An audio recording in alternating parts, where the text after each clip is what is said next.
It was a warm Friday evening in late March 2026, the kind of night in Jefferson County, Arkansas, where the pine trees whispered in the breeze and the lights from Whitehall flickered like distant stars.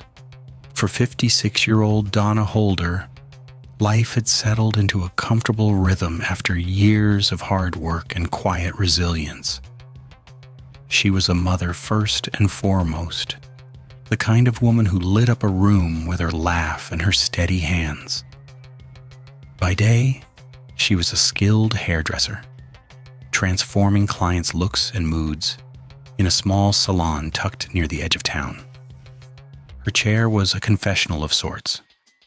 Women shared their secrets, their heartaches, their hopes, while Donna snipped and styled, offering gentle advice and unwavering support.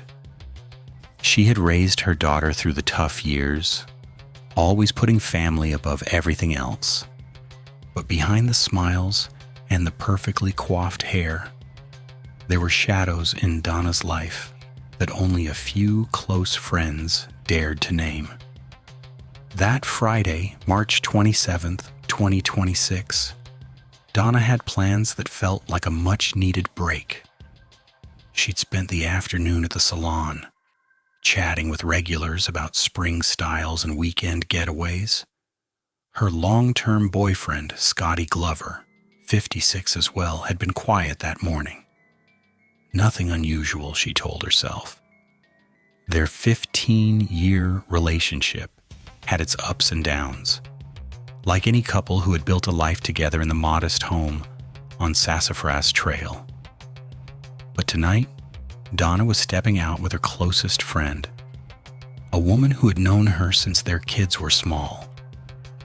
They were heading to a local spot for dinner and drinks, the kind of girls' night that reminded Donna of her younger self, carefree, connected, alive.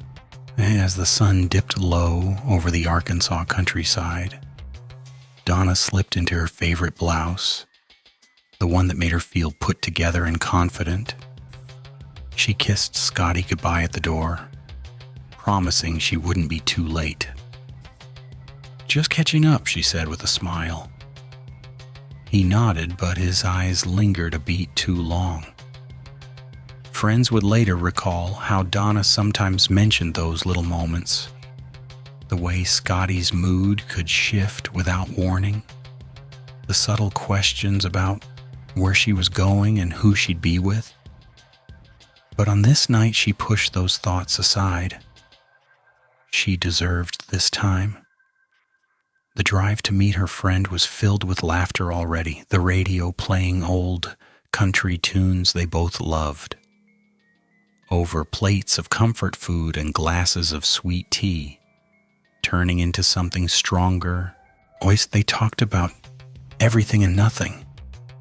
Donna's daughter's latest achievements, the salon's busy schedule, the little dreams Donna still held for retirement one day. "I feel lighter already," she confided to her friend around 8:30. Her friend smiled, squeezing her hand. "You deserve it, girl. Don't let anything dim that light." They lingered a little longer than planned, the conversation flowing easy and warm. By the time Donna pulled into the driveway of the house on Sassafras Trail, it was past 9:30. The porch light was on, just as she'd left it.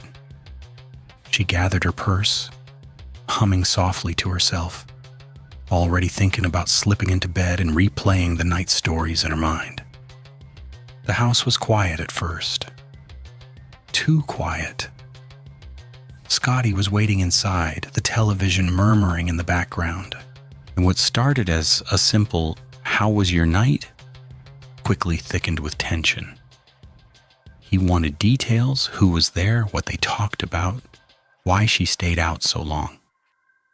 Donna tried to keep it light, recounting the laughs and the harmless gossip. But Scotty's voice rose. Accusations slipped in, familiar ones that had surfaced before in their 15 years together. Jealousy, control, the sense that her world outside him was somehow a threat. The argument escalated fast, the kind that had simmered beneath the surface for months, maybe years. Neighbors later said they heard raised voices carrying through the still night air around 10 o'clock. Donna, ever the peacemaker, tried to de-escalate. She had done it before, talking him down, reminding him of their history, of the life they had built. But this time, it's the red flags that friends and family would later speak of in hushed, heartbroken tones were waving furiously. There had been warnings, they said. Times when Scotty's temper flared over small things. A late night at the salon, a phone call from a client, even a casual conversation at the grocery store. Donna had confided in her closest circle about arguments that left her emotionally drained, about moments when she wondered if the relationship was worth the weight it carried. One friend recalled urging her, "You don't have to stay if it doesn't feel right anymore." But Donna, the devoted mother who had weathered so much already, believed in second chances. She believed people could change. She believed the good days outweighed the bad ones. Those ignored red flags, subtle at first and then impossible to miss, would haunt everyone who loved her in the days to come. That night, the disturbance turned deadly. At approximately 10:03 p.m., Jefferson County Sheriff's deputies received a call about a domestic situation at 5120 Sassafras Trail. They responded quickly, the blue lights cutting through the darkness of the rural road. When they arrived, they encountered Scotty Glover stepping out of the residence. He looked at the deputies and said the words that would echo through the investigation. He had shot his girlfriend. Deputies moved inside immediately, securing the scene. There, they found Donna Holder's body. She'd come home from an evening that was supposed to recharge her spirit, and she never saw the next morning. The woman who had styled hair for hundreds of clients, Hayes, who had poured love into her daughter and her community, was gone in an instant of violence that shattered the quiet of that Friday night. Scotty Glover was taken into custody without incident. He was booked into the W.C. Dub Brissell Adult Detention Center on felony probable cause in connection with the shooting death of Donna Holder. The Jefferson County Sheriff's Office confirmed it was the first homicide of 2026 in the county, a tragic domestic-related incident that left the tight-knit area reeling. Donna's body was transported to the Arkansas State Crime Laboratory for an autopsy to determine the official cause and manner of death. In the hours that followed, the news spread like wildfire through Whitehall and beyond. Friends from the salon, clients who had sat in her chair just days earlier, co-workers who considered her family, all of them were stunned. "She was the heart of our team," one colleague later shared. "Always smiling, always listening. How could this happen?" In the days after the shooting, as the investigation continued, family and friends began to speak openly about the red flags they had seen but hoped would never lead to this. Donna's daughter, devastated beyond words, remembered conversations where her mother downplayed tensions at home. "Mom always said it was just stress," she told those closest to her. But we all knew there were patterns, the controlling texts, the mood swings that could turn a good day sour. A longtime friend who had joined her for that final girls' night recalled urging Donna to consider her options, I told her, "You've got so much life ahead. Don't ignore the signs." Others mentioned incidents from the past 15 years, arguments that escalated, apologies that followed, and Donna's unwavering belief that love could conquer the darkness. They painted a picture of a woman who gave everything to her relationships, her work, her child, but who, in the end, may have stayed one night too long in a situation that had been warning her for years. Community members gathered in small vigils, sharing stories of Donna's warmth. She wasn't just a hairdresser, she was the woman who remembered your kid's birthday, who slipped an extra discount to a struggling single mom, who showed up for every community event with her signature smile. Her absence left a void in the salon chairs and in the hearts of those who counted on her steady presence. In the Jefferson County Sheriff's Office, released a statement extending deepest condolences to Donna's family and loved ones, emphasizing that their deputies had responded swiftly and secured the scene. But for those who knew Donna, no official statement could capture the depth of the loss. She had plans, her friend said in a quiet interview with local reporters. "We were supposed to do brunch next weekend." She talked about watching her daughter's future unfold. That night out was her last taste of freedom, and she came home to something no one should ever have to face. As the calendar turned to April, the investigation pressed forward. Scotty Glover remained in custody while authorities pieced together the final moments inside the home on Sassafras Trail. What exactly triggered the fatal confrontation may never be fully known beyond the couple's private world, but the pattern was tragically familiar to domestic violence advocates across Arkansas and the nation. Experts later noted how cases like Donna's often unfold in silence. Loved ones see the signs. Victims hope for change. And one night the warnings run out. Family members reflected on the times Donna had mentioned feeling trapped by the relationship's history, by the shared home, by the fear of starting over at 56. She was strong, her daughter said, voice breaking in a public tribute. But strength sometimes means carrying too much for too long. In the style of stories that remind us how fragile life can be, Donna Holder's Last Night Alive serves as both a memorial and a cautionary tale. She had spent her evening laughing with a friend, reclaiming a piece of herself that the daily grind and the relationship had worn down. She drove home under the Arkansas stars, unaware that the house waiting for her held the final irreversible chapter.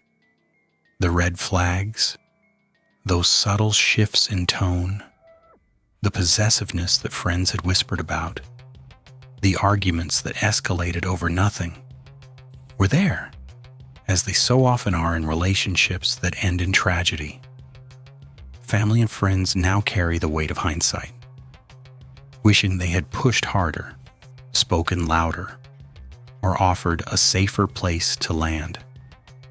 Donna's legacy lives on in the daughter she raised with fierce love, in the clients whose confidence she boosted with every haircut, in the community that now mourns a woman who gave so freely.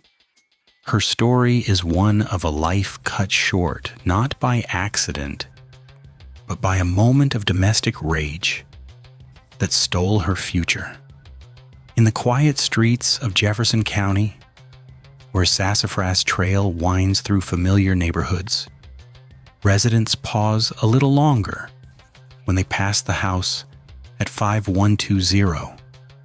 They remember the woman who never made it to the next morning, the mother and hairdresser whose last warning went unheeded until it was too late, Advocates for domestic violence prevention use cases like Donna's to highlight the importance of listening, really listening when someone you love mentions the tension at home.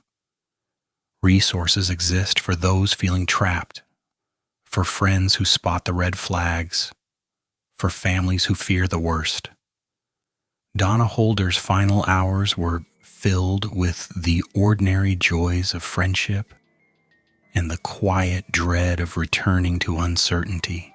She deserves to be remembered not just as a victim, but as a vibrant soul whose light was extinguished too soon.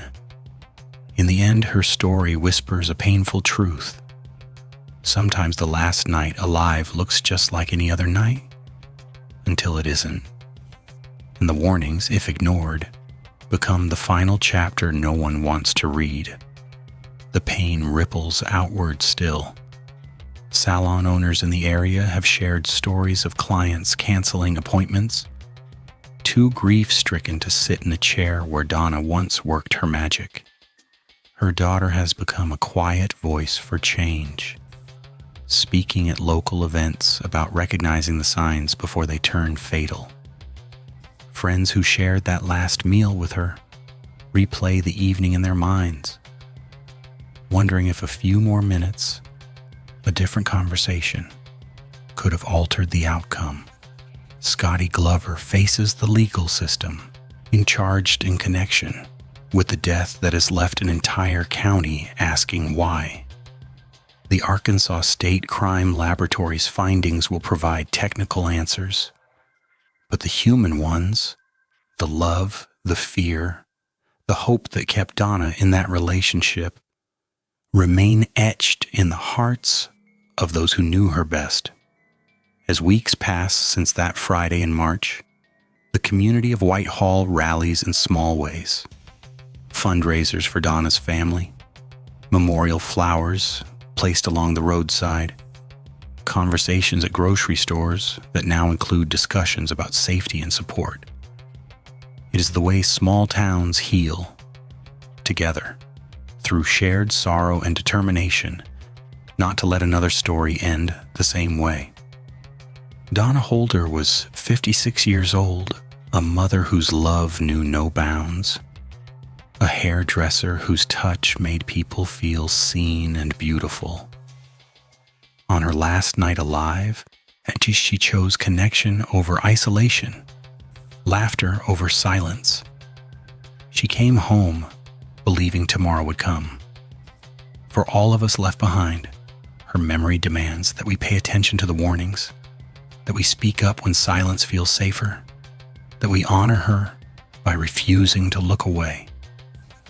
In the quiet hours after midnight on March 28th, the deputy's report closed one chapter while opening another of grief and justice. Donna never saw the dawn, but her story illuminates the darkness for others. It is a tale of 15 years that built a home, and in one night tore it apart, of an evening out that ended in tragedy, of red flags that in hindsight spelled out a desperate plea for help. Donna Holder's life was more than its brutal end. It was the laughter in the salon, the pride in her daughter's eyes, the warmth she brought to every room. And in remembering her last night, we commit to making sure no one else's final warning goes unheard.